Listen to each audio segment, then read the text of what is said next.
Values इतनी है राजनीतिक दलों की। जाति का कोई भला नहीं होता, राजनीतिक जो दल है, जो लोग हैं उसमें, उनको बहुत अच्छे से कमाई हो जाती है, पावर भी मिल जाती है। लेकिन पीबीआई क्यों अलग है? पीबीआई के आधार है हमारा दर्शन है। हमारा जो दर्शन है वह है नव्य मानवतावाद पर आधारित।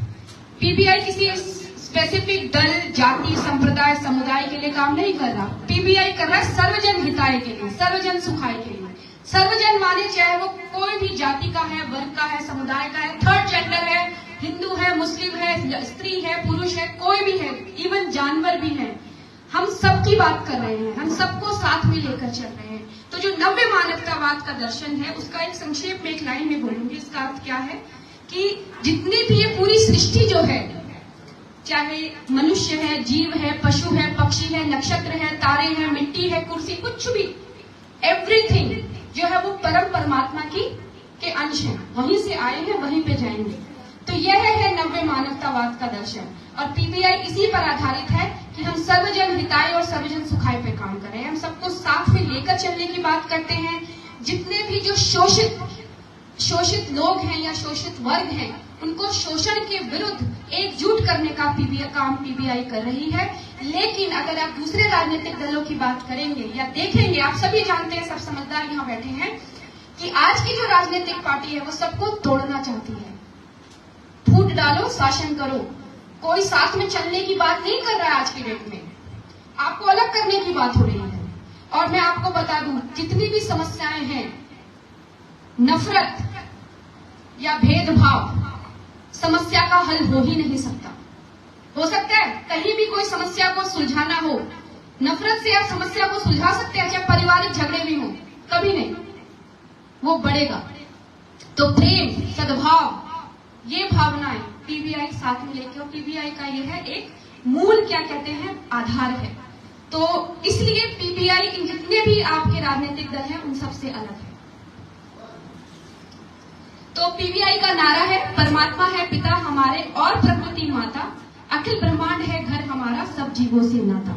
जात पात की करो विदाई, मानव मानव भाई भाई, एक चौका एक चूल्हा, एक है मानव समाज। अब आते हैं दूसरी कैटेगरी में, दैट इज कॉल्ड व्यक्ति और परिवार पर आधारित दल। आप देख ही रहे हैं आज की जितनी भी राजनीति, कुछ ही है, बहुत होंगे, क्षेत्र लेवल पे बहुत सारे लोग होंगे जो अपनी राजनीतिक पार्टी को चला रहे हैं। इनमें से आप मेरे ख्याल सभी लोगों को जानते हो, इक्का दुक्का कोई नहीं जानता होगा ना, सभी को यहाँ पे सब लोग जानते हैं। तो ये पार्टियां कैसी होती हैं? ये पार्टियां होती हैं, ये पार्टियां आधारित होती हैं किसी व्यक्ति के करिश्माई व्यक्तित्व पर। मेरा करिश्माई व्यक्तित्व है, इसलिए और राजनीतिक पार्टी चल रही है कि उस व्यक्ति को भगवान के रूप में या उद्धारक के रूप में, भाई ये आ गया तो उद्धार कर देगा समाज का, ऐसे रूप में प्रस्तुत किया जाता है उस व्यक्ति को, और राजनीतिक पार्टियां वोट गेन करती हैं। होता है या नहीं होता है? आप समझ रहे हैं ना इस चीज को? अजी वो आ गया तो उद्धार, भैया वो नेता है। तो करिश्माई व्यक्तित्व का महिमा मंडन किया जाता है, गुणगान किया जाता है ना? तो ये जो पार्टीज हैं ये इन पर आधारित होती है। तो अब इसमें होता क्या है? अब व्यक्ति को तो भगवान बना दिया, लेकिन अगर असली बात कहें, नीति की बात करें, सिद्धांत की बात करें, दर्शन की बात करें, जीरो, कुछ नहीं है इनके पास, नथिंग। तो इनके पास नीति का, सिद्धांत का और दर्शन का अभाव है, लेकिन व्यक्ति अच्छा है। अब वह व्यक्ति कितना अच्छा है वो सभी जानते हैं, लेकिन उसको दिखाया बहुत अच्छा जाता है और उसका महिमा मंडन किया जाता है। तो वो व्यक्ति पर आधारित दल होते हैं, लेकिन इनके पास नीति का, सिद्धांत का, दर्शन का कंप्लीट अभाव होता है। लेकिन पीबीआई का मानना क्या है? देखिए, पीबीआई का मानना है अगर किसी भी देश को या समाज को चलाना है तो दो चीजें बहुत इंपॉर्टेंट हैं, बहुत जरूरी है। क्या है?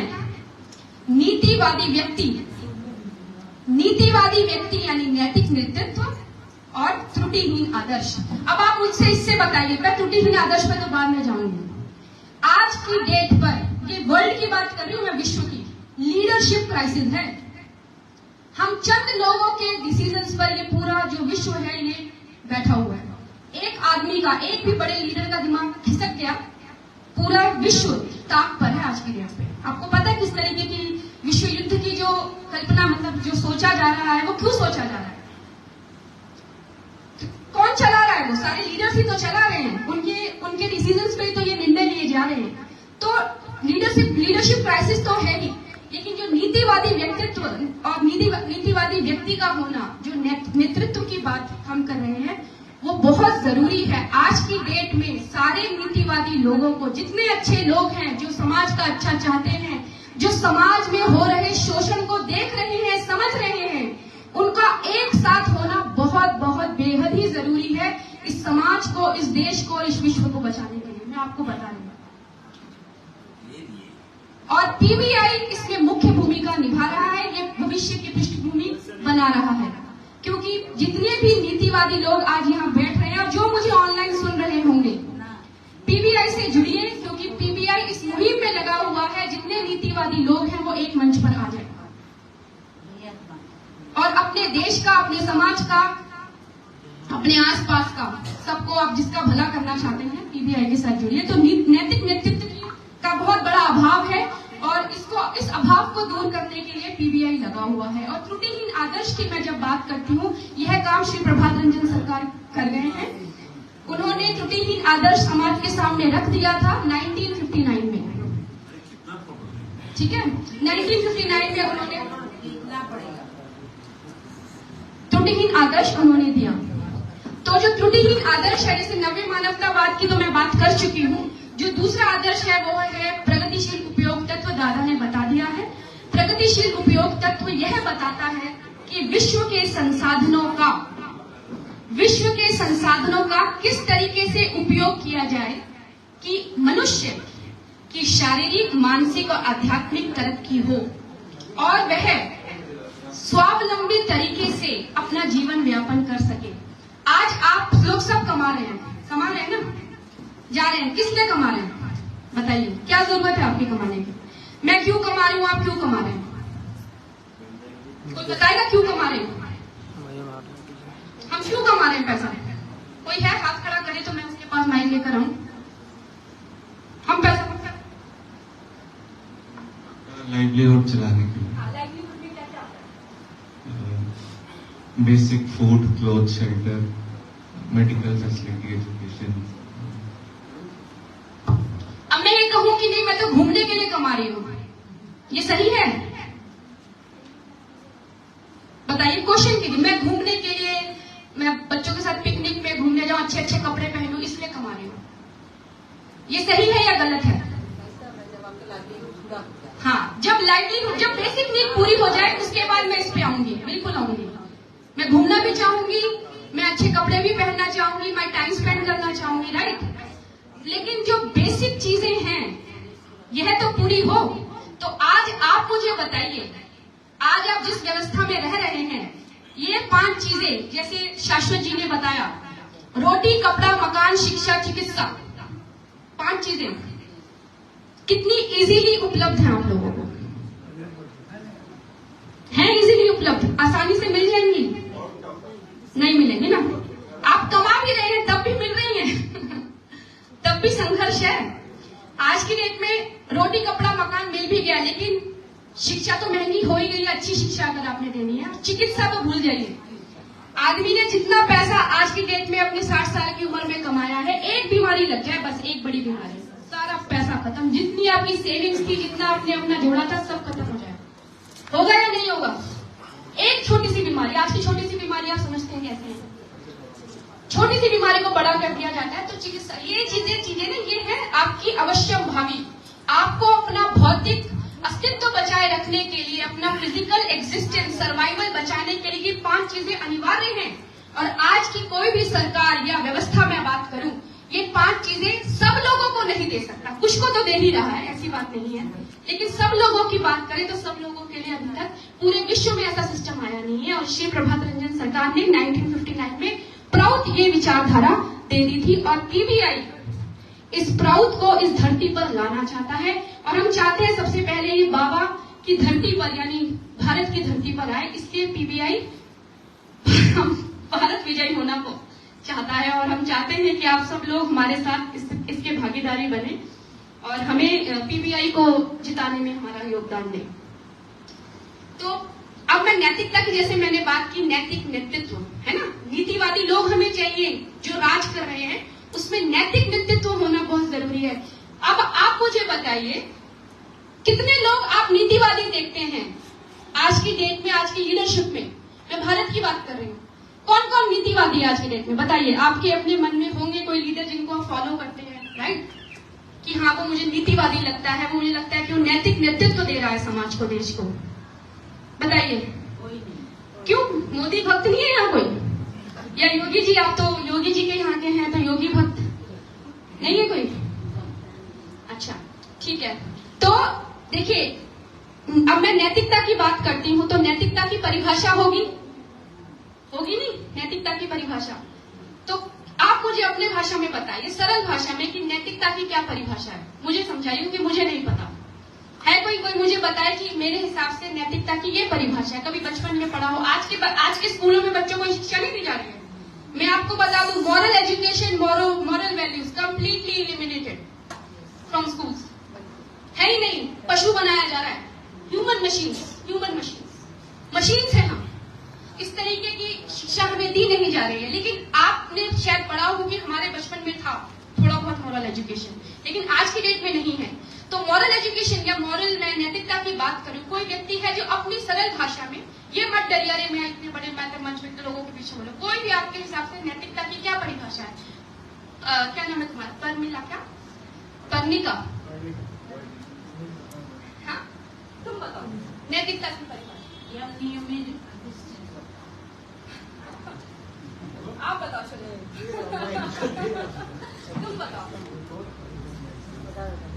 ये तुम पास करो। आपने मुझसे नैतिकता की परिभाषा बोली और मेरे लिए आसानी कर दी कि इतना सुंदर स्लाइड मेरे सामने रख दिया। मैं तो यही कहूंगा कि ये 16 नियमों को पालन करते हुए व्यवहार करना ही नैतिकता है। ठीक है, वेरी गुड। ये हुआ you have taken the reference, but मैं तुम्हारी अपने उसमें जानना चाह रही थी। तो मेरे हिसाब से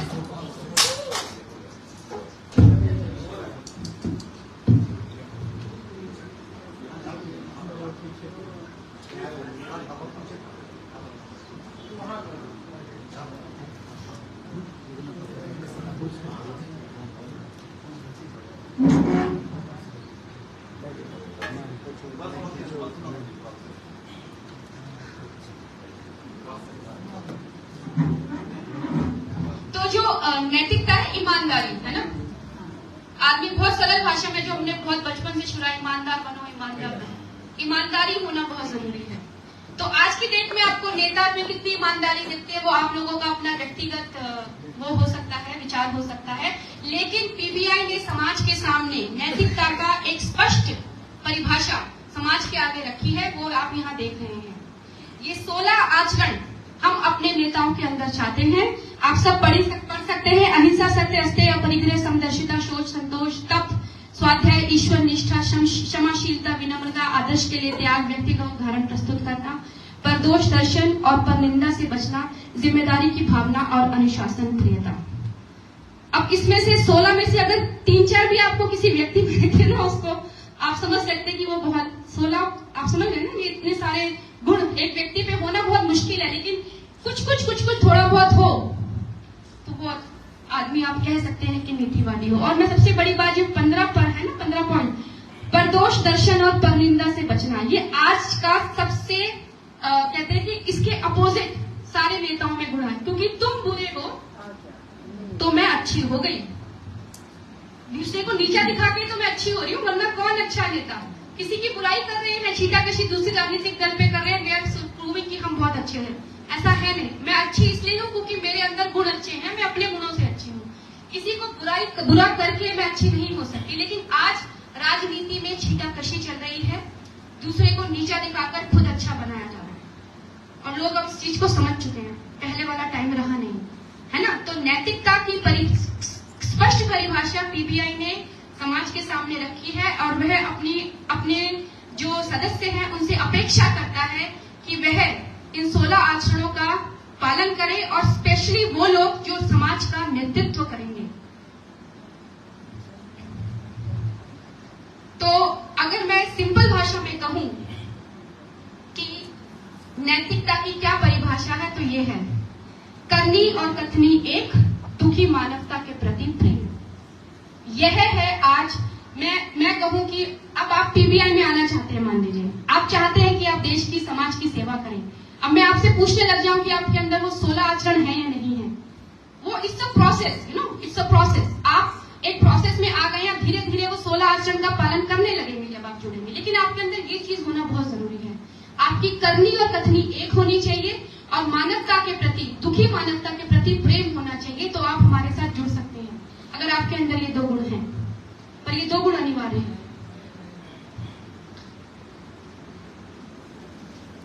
तो त्रुटिहीन आदर्श का दर्शन मैंने बता दिया है। नव्य मानवतावाद और प्राउड हमारे 2 मुख्य आधार हैं जिस पर पीबीआई टिका हुआ है। 16 सिद्धांत ये नाउ अब मैं तीसरा जो वर्ग है वो है प्रतिक्रिया पर आधारित बल। अब प्रतिक्रिया पर आधारित बल का मतलब क्या है? देखिए, कई दल ऐसे हैं जो किसी प्रतिक्रिया के रूप में जन्मे, जैसे कम्युनिज्म, जो कम्युनिस्ट पार्टी थी वो कैसे जन्मी? वो जो पूंजीवाद का जो शोषण था, पूंजीवाद के मतलब पूंजीवाद सिस्टम जो था उसके खिलाफ जो शोषण था उसके खिलाफ जो जन्मी प्रतिक्रिया थी, उसके रूप में कम्युनिज्म या कम्युनिस्ट पार्टी आई। इसके अलावा देखिए कई ऐसी पार्टियां हैं जो भ्रष्टाचार के खिलाफ जो जन्मी प्रतिक्रिया थी उसके रूप में आई। जैसे दिल्ली में जो आज सरकार है वो भ्रष्टाचार के नाम पर ही आई कि भ्रष्टाचार बहुत है, लोकपाल बिल लाएंगे, ये लाएंगे। तो कई पार्टियां इस रूप में आई और कई पार्टियां ऐसी हैं जो क्षेत्र पर कि किसी क्षेत्र या भाषा पर शोषण हो रहा है तो उसके खिलाफ कुछ पार्टियां बनी, है ना। तो अब होता क्या है ऐसी पार्टियों में? ऐसी पार्टियों में होता है कि ये पार्टियां मतलब लोगों के बीच में बहुत जल्दी क्या होती है, लोकप्रिय हो जाती है। क्यों हो जाती है लोकप्रिय, बताइए क्यों हो जाती है? ऐसी पार्टियां बहुत जल्दी वो पा लेती हैं, हाइप पा लेती है, जिसे हमारे आज की मीडिया लैंग्वेज में कहते हैं टीआरपी। कैसे? क्योंकि लोगों के गुस्से को व्यक्त करती है। गुस्सा है ना, भ्रष्टाचार, काम नहीं हो रहा है ना, शोषण हो रहा है, तो फटाफट ये जब पार्टियां आती हैं ये ह्यूमन इमोशंस को यूज करते हैं, सेंटिमेंट्स को यूज करते हैं और जल्दी जल्दी लोकप्रिय हो जाती हैं और कई लोग तो पार्टियां जीत के भी आ जाती हैं। तो होता क्या है कि ये जो पार्टी जो है इतनी जल्दी लोकप्रिय हो जाती हैं, लेकिन क्या इनके पास समस्याओं के समाधान का हल है? मतलब समस्याओं का जो समाधान है उसका हल है इन पार्टियों के पास? आप कह रहे नहीं है, क्यों नहीं है बताइए?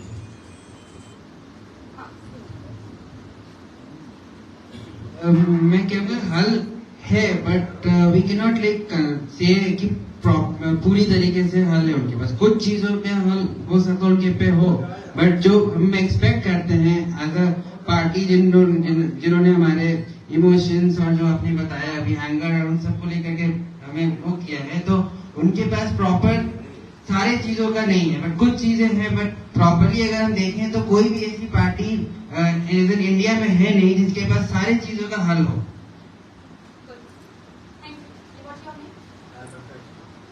Thank you doctor Arjun. तो ही राइटली सेड कि प्रॉपर हल नहीं है। तो क्या होता है, ये जो पार्टीज होती हैं ये लक्षणों पर काम करती हैं, लक्षणों पर, मूल कारण पर काम नहीं करती हैं, इसलिए इनके पास हल नहीं है। अब एक एग्जांपल मैं आपको देना चाहूंगी। जैसे कम्युनिस्ट पार्टी थी, जब कम्युनिज्म आया 90s में, तो क्यों आया? पूंजीवाद के खिलाफ आया। पूंजीवाद में क्या होता है, लोगों पे संपत्ति संचय करने का अधिकार होता है। तो जो संचय, जब संपत्ति कई मुट्ठी भर लोगों के हाथ में जब संपत्ति संग्रहित हो गई, एक्यूमुलेट हो गई और अत्याचार जो ज्यादा लोग थे उनको अमानवीय जीवन व्यतीत करना पड़ा, तो कम्युनिज्म ने इसके खिलाफ आवाज उठाई। उन्होंने कहा नहीं, सभी को समान अधिकार होना चाहिए और उन्होंने कहा सब कुछ राज्य का होना चाहिए, स्टेट का होना चाहिए। तो उन्होंने किसी की व्यक्तिगत पूंजी नहीं होनी चाहिए, ये कहा कम्युनिज्म ने। किसी की व्यक्तिगत पूंजी नहीं होनी चाहिए, सब कुछ सरकार का, राज्य का होना चाहिए। तो उन्होंने सबकी व्यक्तिगत पूंजी ली और राज्य को दे दी। राज्य का मतलब क्या हुआ? राज्य कोई बिल्डिंग तो है नहीं, राज्य में जो नौकरशाह हैं, जो राजनेता है, वो है राज्य। तो अब क्या हुआ?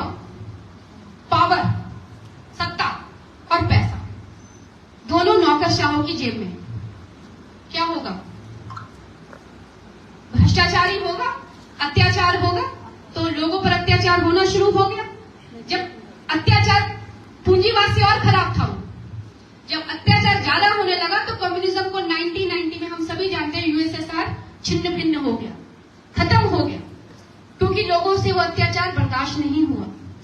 तो ये जो कम्युनिज्म था ये किस पे काम कर रहा? लक्षणों पर काम कर रहा, पर समाधान तो मूल है ही नहीं ना, समाधान नहीं है तो समाधान नहीं देगा। लेकिन पीबीआई प्रतिक्रिया पर आधारित नहीं है। हमारे पास समस्याओं का मौलिक और व्यवहारिक हल है। और मैंने आपको जैसे बताया, हम किसी भेदभाव पर आधारित नहीं है, हम किसी प्रतिक्रिया पर आधारित नहीं है, हम किसी व्यक्ति विशेष पर आधारित नहीं है। हमारा दर्शन आधारित दल है, दर्शन पर आधारित है, जो है नव्य मानवतावाद और प्राउड, ये था साम्यवादी। अब जो पीबीआई कहता है, साम्यवादी समाधान मैंने आपको बता दिया है ना कि इन्होंने को चला नहीं, लेकिन पीबीआई का जो पहला मूलभूत सिद्धांत है वो यही है, किसी भी व्यक्ति को एक निश्चित सीमा से अधिक संपत्ति संग्रह करने का अधिकार नहीं होना चाहिए। ये मेरी एक सेपरेट प्रेजेंटेशन प्रस्तुति है अमीरी रेखा, जिसपे मैं ज्यादा डिटेल में बात करूंगी, लेकिन अभी यहाँ पे मैं ये इतना बताऊंगी कि किसी भी व्यक्ति को एक निश्चित सीमा से अधिक व्यक्तिगत संपत्ति तो होगी, लेकिन एक सीमा होगी, एक सीलिंग होगी इस संपत्ति पर, उससे अधिक धन संचय करने का अधिकार नहीं होगा। आज का आपको पता है वेल्थ डिस्पैरिटी रेट कितना है? Anyone know the wealth disparity rate? संपत्ति का जो क्या कहते हैं डिस्पैरिटी, हाँ विषमता, वो असमानता जो है वो कितनी है विश्व लेवल पर?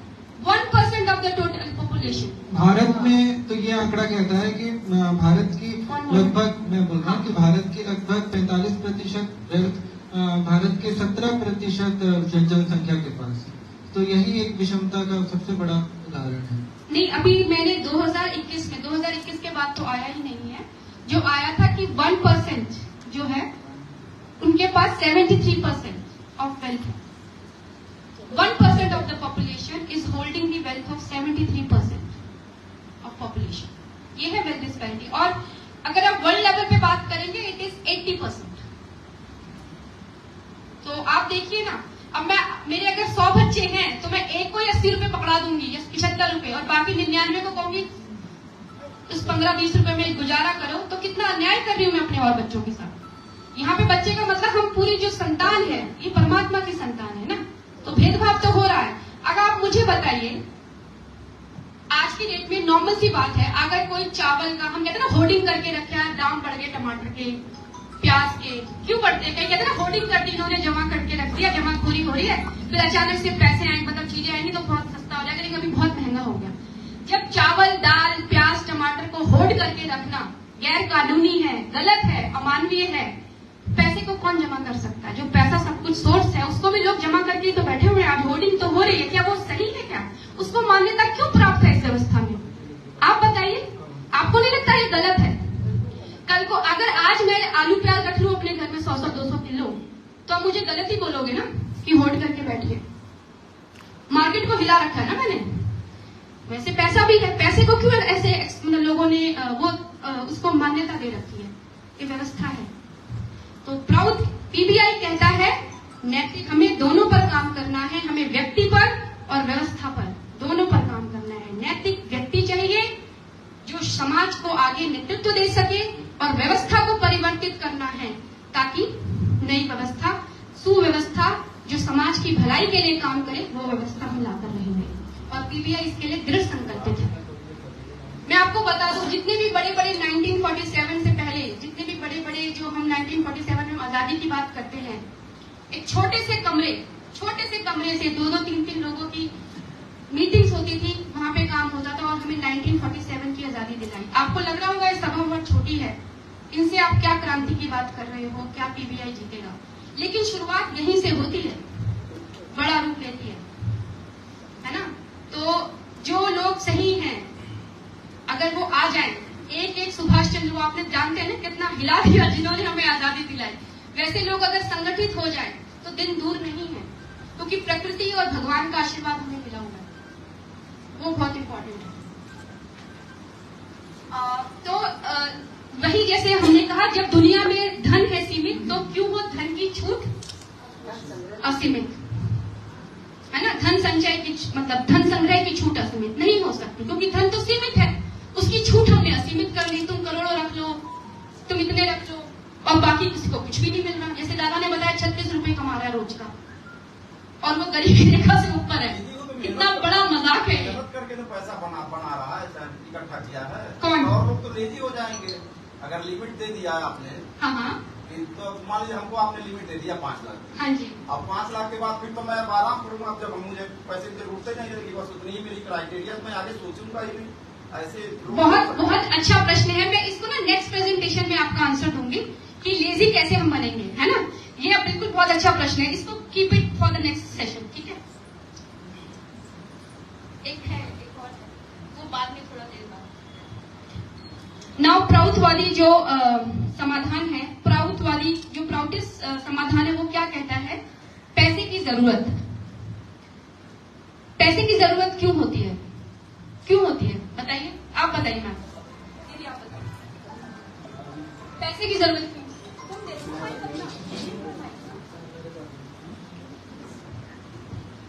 अपनी आवश्यकताओं की पूर्ति के लिए हर आदमी को पैसे की जरूरत होती है। और कौन सी आवश्यकता है? जैसे घूमना, खाना, अच्छा पहनना, अच्छे स्टाइल से रहना, कार हो, बंगला हो, गाड़ी हो, इसके लिए पैसे की आवश्यकता है। एक बार तालियां मैं आपके दीदी के लिए। आपका दीदी नाम? बबीता श्रीवास्तव। बबीता जी के लिए तालियां। ओके ना, तालियों में कंजूसी मत कीजिए। देखिए बहुत सही बोला उन्होंने। पैसे की आवश्यकता होती है आवश्यकताओं की पूर्ति के लिए, होती है ना। और कौन सी आवश्यकता है? वर्तमान और भविष्य। वर्तमान है, भविष्य के लिए ज्यादा जोड़ रहे हो। वर्तमान काट कर भविष्य के लिए जोड़ रहे हो। होता ही नहीं होता। भविष्य में से किसी ने देखा नहीं। आज जो व्यवस्था है वो है डर की व्यवस्था। कल को तुम्हें कुछ हो गया, तुम्हारे बच्चों का क्या होगा, तुम्हारा क्या होगा। इंश्योरेंस कंपनी इसी के नाम पे तो ले रही है आपसे पैसा। यही तो डर का ही तो है, सब डर का खेल है। सारा सिर्फ अपने बच्चे को नहीं देख पाए, बच्चों को क्या सोचना है? सोचना है क्या कह रहे हैं? मेरा मानना है कि बस वो पढ़ना है। हाँ। और मॉडल बन जाए, बस इतने ही सोचने। पर आपके अपने भविष्य के लिए तो कुछ जोड़ा होगा आपने, या नहीं जोड़ रहे? नहीं, कोई very nice, clap for it. पर आपके जैसे हर कोई नहीं है। वर्तमान में जीना है, सारी व्यवस्था। पर आपके जैसे हर कोई नहीं है दादा।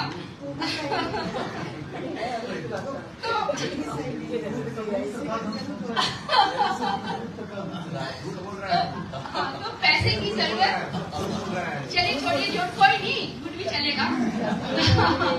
तो हाँ, चलिए बैक टू द बैक, क्योंकि टाइम नहीं है, इसलिए दूसरी प्रेजेंटेशन भी बहुत इम्पोर्टेंट है। आज हम इतनी दूर से आए तो आपको बताना जरूरी समझते हैं। अभी तक का आपको उपयोगकारी लग रहा है ये प्रेजेंटेशन? तो नहीं, तो पैसे की जरूरत अपनी वर्तमान और भविष्य की आवश्यकताओं की पूर्ति के लिए है। और प्राउड कहता है, हमारा जो प्राउड का जो दर्शन है उसमें बहुत क्लियर है। बाबा ने बता रखा है कि रोटी, कपड़ा, मकान, शिक्षा और चिकित्सा, ये जो 5 मौलिक भौतिक आवश्यकता जो मनुष्य की है, ये हर मनुष्य का जीवन सिद्ध अधिकार है, उसको मिलना ही चाहिए। आप मुझे बताएं, आज की सरकार ये आपको गारंटी देती है? कोई भी व्यवस्था, आपके पास पैसा है, वरना कोई पूछने भी आ रहा है बीमार हो क्या हो, आपको क्या जरूरत है, कोई व्यवस्था ही नहीं है आपकी जरूरतों के लिए। सरकार ने कोई व्यवस्था नहीं कर रखी है।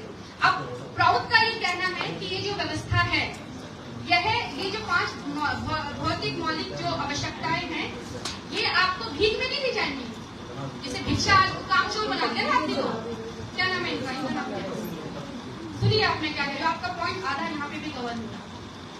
5 मौलिक जो भौतिक आवश्यकताएं जो मैंने बताई, ये आपको भिक्षा में नहीं दी जाएंगी, क्योंकि भिक्षा आपको कामचोर बना देगा। भिक्षा में नहीं मिलेंगी, आपकी क्रय शक्ति बढ़ाई जाएगी। क्रय शक्ति क्या होती है? Purchasing power. आज आपको मैं बोला रहा हूँ, कितने बच्चे यहाँ पे जो कमा रहे हो ना, इनकम की बात होती है, मेरी इनकम इतनी है, लेकिन आपकी परचेजिंग पावर उस इनकम पे कितनी है, दैट इज वेरी इंपॉर्टेंट। लोग 2-2, 3-3 लाख रुपए कमा रहे हैं आज की डेट में सैलरी पर मंथ, पर उनसे पूछो भैया पैसा है तेरे पास कुछ देने के लिए? खत्म हो गया। आया पहले, बाद में पहले क्रेडिट से वो दिए जाते ही EMI कट जाती है, बैंक में बैलेंस रहता है 1000 रुपए कुछ। क्रय शक्ति नहीं है आज की डेट में। इनकम जरूर हो गई है 3-3, 4-4 लाख कुछ लोगों की, वो भी 3% लोग हैं भारत में जो 10 लाख से ऊपर कमा रहे हैं पर एनम। अदरवाइज 25,000 से कम, बहुत कम लोगों की, जो 90% लोग हैं 25,000 से कम कमा रहे हैं। 3% लोग जो हैं भारत में जो 10 लाख से ज्यादा कमा रहे हैं। लेकिन अगर आपके पास 2 लाख रुपए भी महीने के आ रहे हैं, जिनके पास भी आ रहे हैं, उनकी क्रय शक्ति 2 लाख वाली नहीं है, उनकी क्रय शक्ति बहुत कम है। तो हमारा जो प्राउड है वो ये कहता है हम व्यक्ति की क्रय शक्ति बढ़ाएंगे। 100 रुपए है लेकिन माल इतना आ जाएगा जो आप शायद 1000-20,000 में खरीद के ला रहे हैं। तो क्रय शक्ति द्वारा आपकी ये 5 मौलिक भौतिक आवश्यकताएं पूरी होंगी। शिक्षा और चिकित्सा फ्री हो सकती है, लेकिन रोटी कपड़ा मकान और न्याय, रोटी कपड़ा मकान ये आपको क्रय शक्ति द्वारा ही खरीदना पड़ेगा। और शिक्षा सबको समान होनी चाहिए, है ना। तो प्राउड आपको ये सारी चीजें देगा। तो क्या फिर भी आपको धन संचय की जरूरत है? फिर जब आपकी वर्तमान और भविष्य की आवश्यकताएं पूरी हैं, धन संचय आप करोगे पर एक लिमिट पर करो, लिमिट पर करो, है ना। क्योंकि जैसे हमने कहा एक सीमा से अधिक आप धन संचय नहीं कर सकते।